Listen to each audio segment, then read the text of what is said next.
clearly. Yeah. Easy. Okay, everyone. So next Thursday, Sweden are going to be taking on Japan, and that is likely what's going to be the second place match. Sweden obviously had that bad game yesterday, but here's what Graham Potter had to say ahead of the Japan game next week.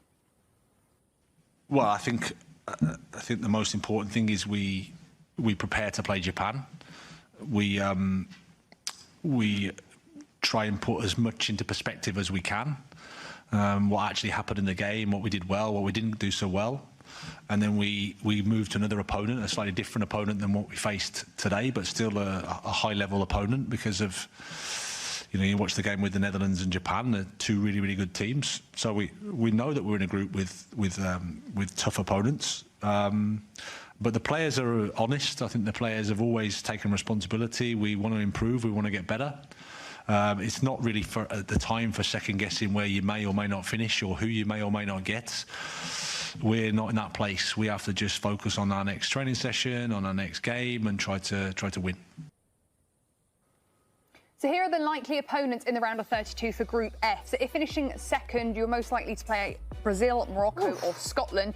If you're finishing third, you're likely to go up against France, Norway or Germany. Your tournament's probably over if you finish third. Pretty tough. We've also... No, go ahead, Jimmy. No, I was just going to say, if you finish second, and when I think about Brazil and Morocco and what Darian said a little bit earlier, Brazil, I think, is a team that's trying to find who they are in this tournament. Yes. And Morocco knows exactly who they are. Yeah.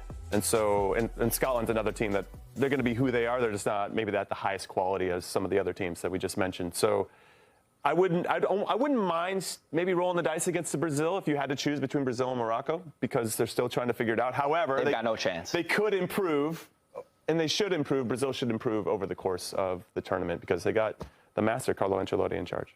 There we go. Well, we've got a comment on YouTube. Japan will thrash Sweden, unfortunately. I also think Japan will thrash Sweden. I think... I agree. Watching the game of Japan, every single match with Japan I love. Shout out, Jimmy came in the Japan kit today. Of course I did. Respect.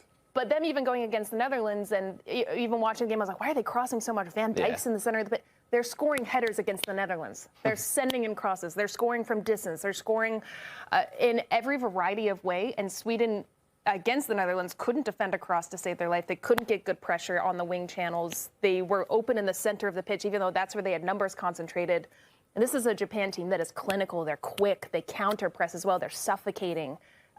I just think Sweden, they have to have a completely different game if they're going to take one over Japan. It'll probably go down to goal difference as well because Netherlands is tied on points with Japan, and they're actually +4 on goal difference. So it's how do you run up the score? And you have to imagine that the Netherlands is going to be able to beat Tunisia by more goals than Japan will beat Sweden, you would think. But to Darian's point, too, just the way that Japan has gotten back into matches as well, even when they go down, there's just a fearlessness about them. Those are two dark horses, though, right? If we consider them. Japan were one that coming into this tournament, and Netherlands.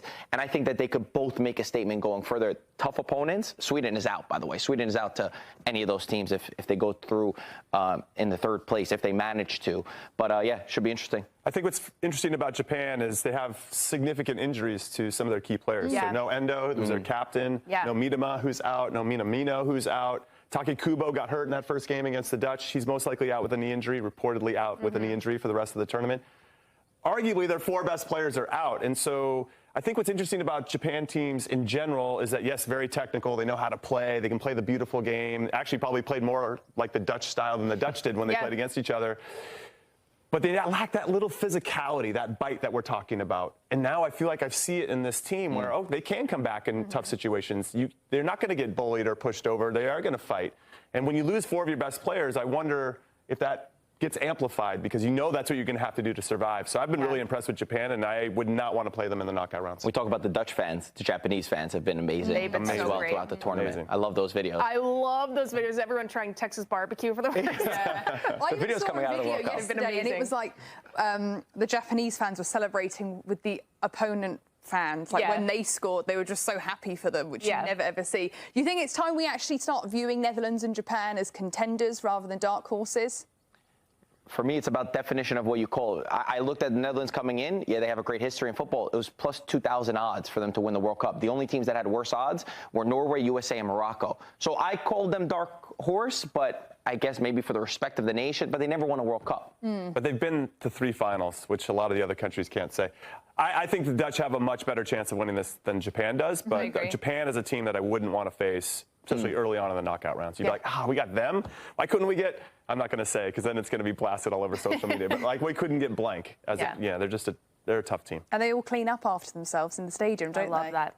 Yeah, cleaners love it. All right, then, everyone. Time for a quick break here on Morning Footy. We've got much more 48 Nations coming up on the other side. Do stay with us, everyone. Bring them then to not bring them. Yeah. One other comment we got, Japan, first-time winners. I know we've mentioned them already in this show, but they have got they made an announcement, didn't they, the Japanese Football Association, saying by 2050, our aim is to win a World Cup. By 2026. I know, but by 2050. Okay. Hell, why not? Why not have goals? Yeah. Set goals in life. That seems achievable. A bit of a stretch for this World Cup? No, not this World Cup. Yeah, I don't think this World Cup, and I think because Jimmy pointed out, they have a lot of injuries to their mainstay players, the players that are scoring goals that really lead this team, and they're proving to be a team that anybody can score. They can rely on everybody. They have a deeper bench than I think I anticipated Japan coming into this, but it's a long tournament, and you're going to play against even heftier opposition than what we've seen so far, so 2050, hell yeah. 2050. Why not? 2026. Yeah. Okay. And one other comment. The team is doing something right. My other 2 futures are Japan to win Group F. You guys talked about this group and these matchups extensively earlier. It's going to come down to goal differential, and it's going to come down to can Netherlands beat Tunisia more than Japan can beat Sweden by. But I just love this Japan side, and I love how they're playing with Ueda up front. I mean, we talk about how they're not the most physical side. He's still scoring with his head. This Japan team is knocking people around, and Sweden's back line is terrible. I think it's going to be close, but Japan to win the group at plus 300, I think is just a lot of fun going into this final match day of that group. And third and final bet, it's the chalky one. It's the boring one. It's the one no one's going to like, but France to win the World Cup is still playable at plus 380. I know it's not a sexy line. It's not fun like Netherlands at plus 2,000, but it took one match day for me to go, yeah, no, France has this in the bag. Olise, terrifying. Mbappe, terrifying. Dembele, I could just say all 11 players at this point, but this team is so good. I expect them to win it all when it's said and done. I love it. You like those ones, Jimmy? Yeah, they're great. The value, though, on the U.S. getting to the quarterfinals at plus 550 before the tournament, remarkable. Now down to 130. But, yeah, the path, at the moment, the path looks manageable. I'm going to put air quotes around that, manageable. So, yeah, I like that bet a lot. Thanks for having our back, Buckets. We appreciate it. Lovely stuff, Always, Buckets. Jimmy. Great to see you. Thank you. Great to see you guys. Thank you so much.